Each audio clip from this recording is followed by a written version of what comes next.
Over 1 billion years ago, two tectonic plates collided and began to drift apart, giving birth to one of Earth's greatest geological marvels, the East African Rift. Stretching from the seabed, the valley covers the vast expanses of East and Southern Africa. And on its western edge sits the Albertine Valley, an active continental rift in the Earth, slowly pulling apart, uncovering Earth's history and making way for the future. A part of this wonderful cradle of life is in Rwanda, shadowed by the coziest and the most magical forests, buzzing with wildlife unseen in other parts of the world. Conserved and protected, these forests thrive in the Volcanoes National Park, their soil enriched by our universe's ancient minerals, hidden kilometers under the ground, brought to the surface by an array of volcanoes forming the grand Virunga Ranges. The mountains, the high altitude, and it's a volcanic area.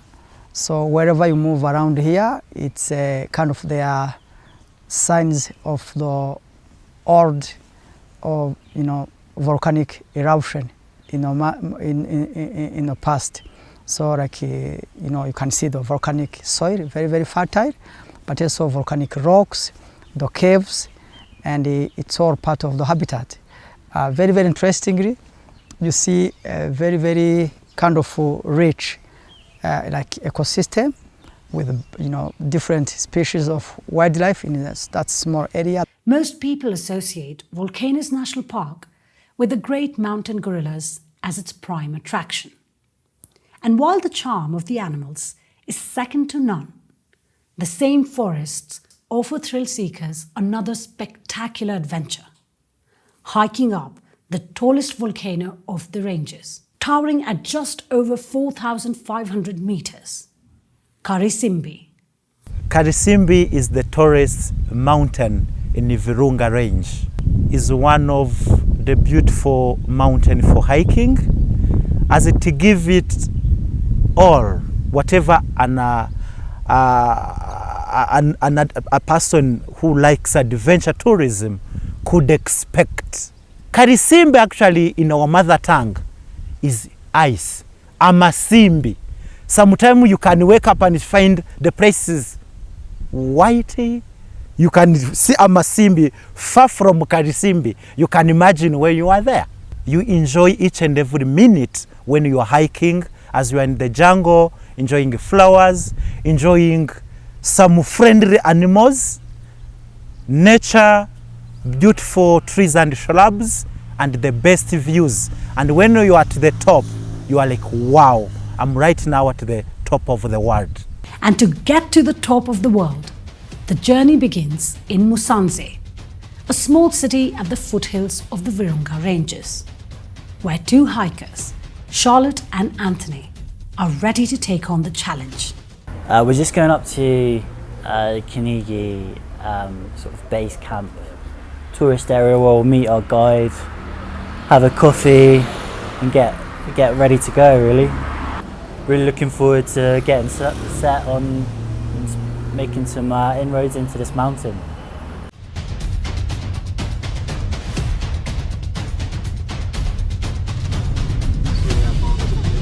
Hi, you're most welcome here. I'm Cody Manuel. I'm the park guide. You're most welcome to the Volcanoes National Park.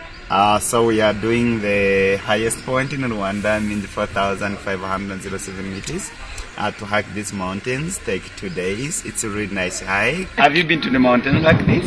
Yeah, we climbed Gahinga. How was it? It was really good, but it was quite hard.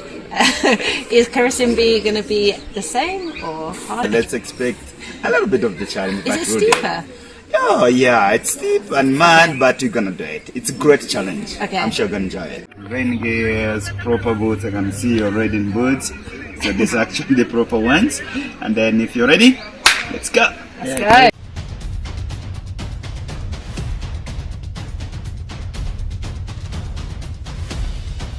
In my culture, this is not stealing. When you're hungry, you get a food in the farm, just harvest. Do you eat them raw? That is yum. Oh, that is actually yum.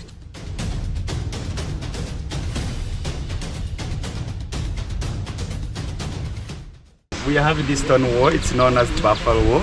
Why it is here, it's try to keep the animals inside because we had the wildlife conflict where the animals were coming outside for destroying the crops of the people, which have about 74 kilometers from Uganda border to the RDC border, and now all the animals are inside. Between the starting point and halfway to the base camp, the forest uncovers its many features, from farms to bamboo plantations, to large clearings and dense woods, home to some of the tallest trees in Africa.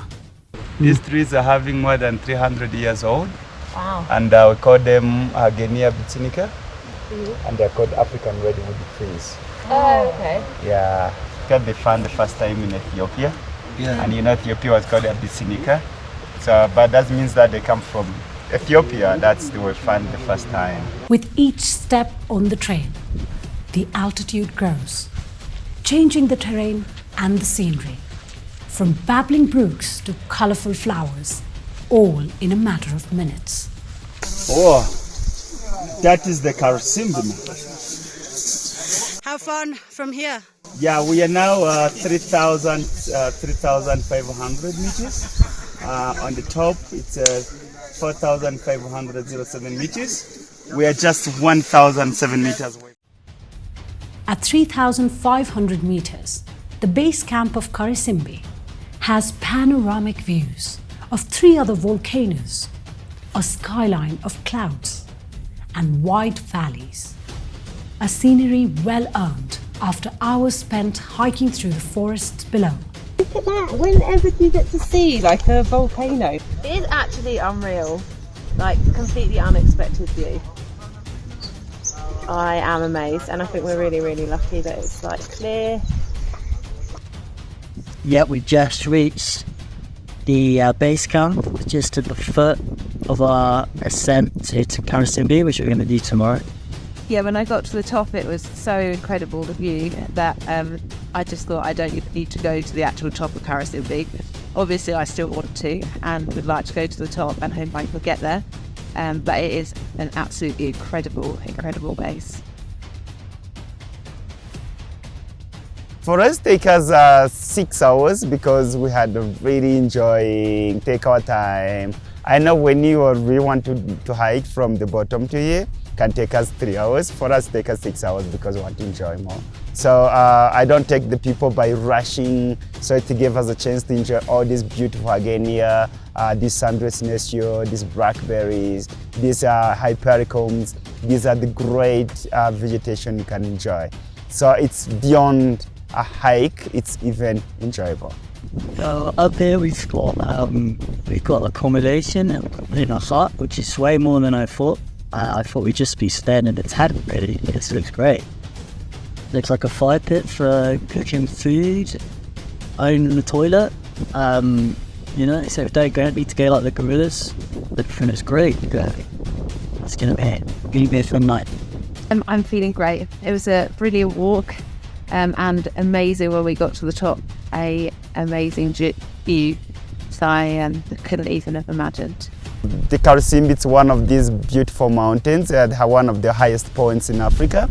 Most of the times, especially we're in the rainy season now, it's very windy, it's very foggy, but look at this amazing view we are having. So today is a really special day. So it's nature, we always happy and appreciate whatever nature gave to us. The altitude has given me a bit of a headache.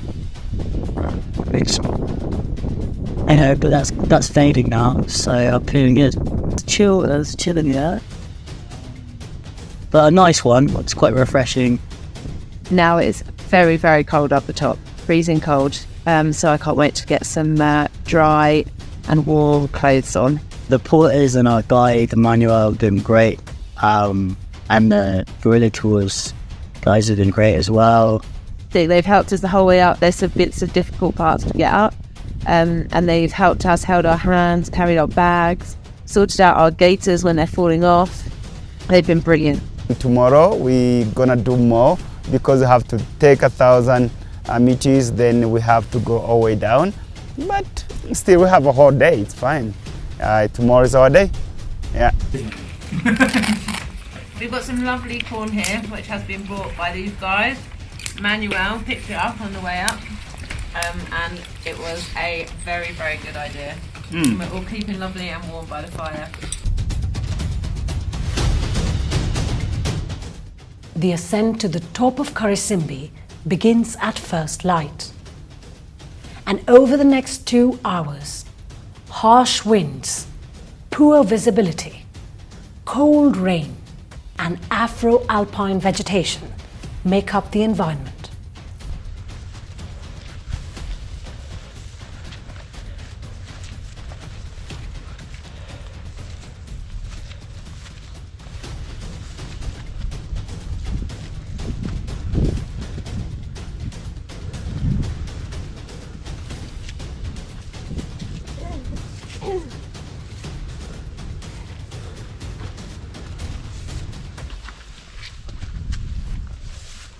The summit was great. It was more about, for me, the challenge of getting up there, and I felt really proud of myself to actually get to the top. When you're up there, you can't actually see much apart from cloud and gusts of wind, but to get that high and to have done it in the conditions that we did it was really, really challenging and great. I did hear that there was going to be somewhere for us to take shelter, but it was so cold and I didn't really expect there to be heating up there. And it was absolutely freezing. I lost the feeling in my hands, my feet. I was falling over. It was, oh yeah, but still worth it.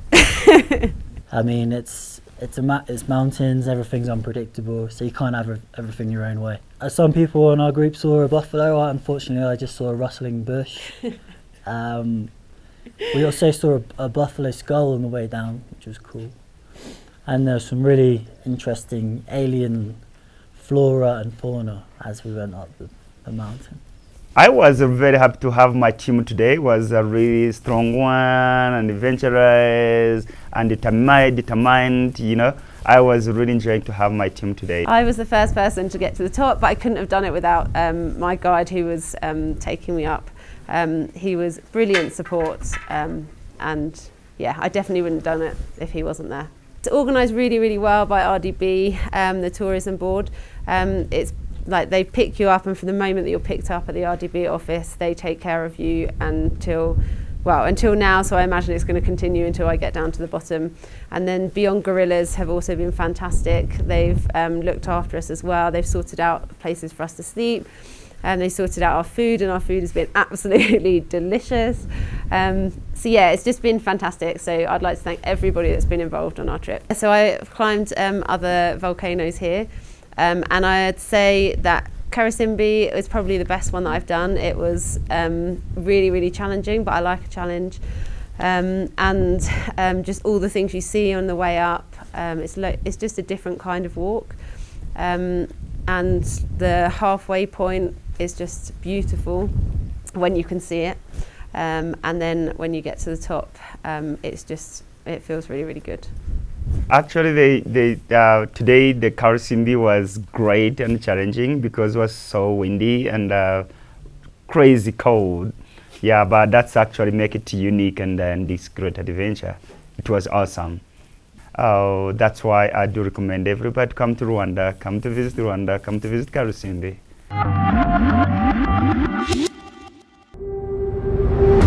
Beyond the adrenaline-raising adventures of the Volcano National Park, the Albertine Rift offers another set of more relaxed activities in nature at the shores of an African Great Lake, Lake Kivu. And among them, the most visited and loved is the Congo-Nile-Trail. The Congo-Nile-Trail is a trail that goes alongside the Lake Kivu. It's a beautiful lake we share with Congo. That's why the word Congo comes in. You can enjoy two countries at once. It is called Congo-Nile-Trail because there is a watershed which divides actually the DRC from the Nile River. So that's why they come up with the name of Congo-Nile-Trail. So there is a Congo-Nile divide, which means there is a watershed which divide this DRC from the Nile. It's a chain of rolling hills where we do hiking closer to the Lake Kivu through coffee plantations, banana plantation, tea plantation, beautiful landscape, scenery, and that it's both hiking and biking and walking at the same time. You can choose one depending on your fitness. It is an adventure because when you are hiking, it's just the nature. You just see this beautiful Lake Kivu. I mean, the spot is really good. You just see the beautiful people. You just see the green Rwanda. And when you see this rocky or these rolling hills, that's why you say this is the Congo-Nile-Trail, because it's really magic to be there. And this magical trail can be experienced in multiple ways: by foot, bikes, and even boats. Most tourists who come on a Congo-Nile-Trail, of course, they come for they are the hikers. They want to go through this small path. They want to see the real Rwandan. They want to see the real life. When they are passing off in these green hills, this banana plantation, those coffee plantation, they really like it. So most of them come to see this real life. They want to see what's going on around the village because it's in a rural area. For the bikers, for bikers, we suggest them to do 3 days. They can complete from Gisenyi to Kibuye for 3 days.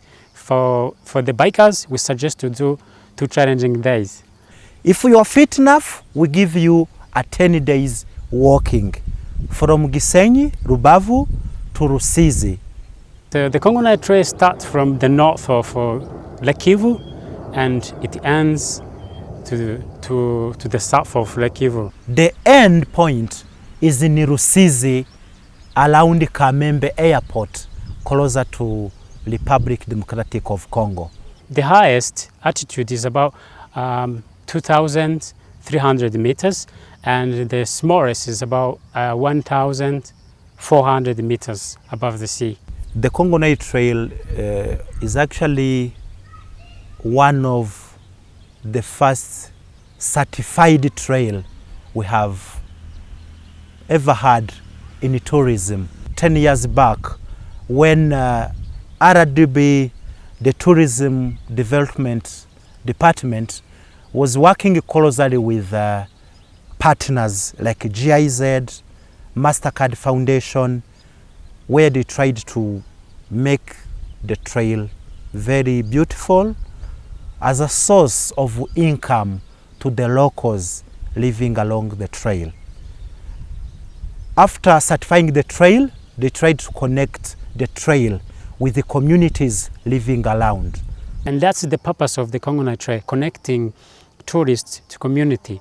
Because from day one up to the last day, they only meet communities in their real life. It's what we call community-based tourism enterprises. They try to connect those people along the trail, where we are now having porters, local guide, different service providers. The Rwandan government tried to encourage Rwandans to visit their own attractions. So they are coming to do it, especially young people. They're trying to come and challenge themselves. You know, Rwanda is all about up and down. You know, to go to those rolling hills, they really enjoy it. When they go back, they tell their friends that there is some magic area they should be. Alongside the trail, there is a lot of different activities that tourists enjoy. I would say beekeeping, when we need to learn about bees, how they make honey from making a beehive. There is a coffee tour for people who love coffee. There is nice boats of all categories, motorboats, night fishing, this houseboat. There is many tourist attraction around the trail. Another highly popular attraction at Lake Kivu is kayaking in its tranquil waters, with Rwanda's rolling hills dominating the horizon. Yeah, kayaking gives you this, it gives you a perspective you don't get from these other tours people learn. You know, when you trek to go see an animal or something, or you're still on the ground, you're still in natural habitat. It's like you sort of step out of a comfort zone, but to enjoy something truly amazing, and you still get to interact with nature actually. It's like you're close to the water. It's almost like you're sitting on a mat somewhere, like you do on a yoga or something. But now you're sitting on the water and you're drifting a little bit, you're feeling the wind. If you're lucky in the evenings, you catch a very good sunset and all. And all the birds, the marine life and all of that. So it's like you become one with nature. Nature enthusiasts often combine the physical activity of kayaking with fishing and bird watching at Kivu. The most common fish in Lake Kivu is sambaza, or some people call it Tanganyika sardines. Other than that, we have a little bit of tilapia that I guess they escape from the fish farms around. We have some catfish, and if you are lucky enough, you get to see otters. They are so cute. I always tell people, if you're lucky to see those, please slow down. Let's take a moment and enjoy, because I think they are the cutest to me. At least the few creatures I've seen, they're the cutest water creatures I've seen so far. Then there is a lot of birds. For the birding community, when we are doing this experience, actually one of the other selling points for people these days, birding has become a thing all over the world. So we have people who come specifically for birds. So we will have to go along the shores where the bushes are and all of that, so we can identify as many species as we can.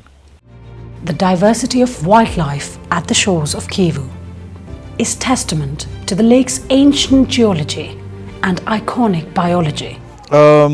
So from what we gather, Lake Kivu happened because of the volcanic activities, and it's been here between 1 to 5 million years. It's one of the 10 Great Lakes in Africa. It also happens to be the one sitting at the highest altitude at 1,500 meters above sea level. It's a huge lake because it's 2,700 kilometers squared. Sustainability, community, safety, untamed wildlife, and pristine nature define Rwanda's tourism offerings, extending broader and delving deeper than its size might suggest, truly delivering on its promise of thrills in the hills.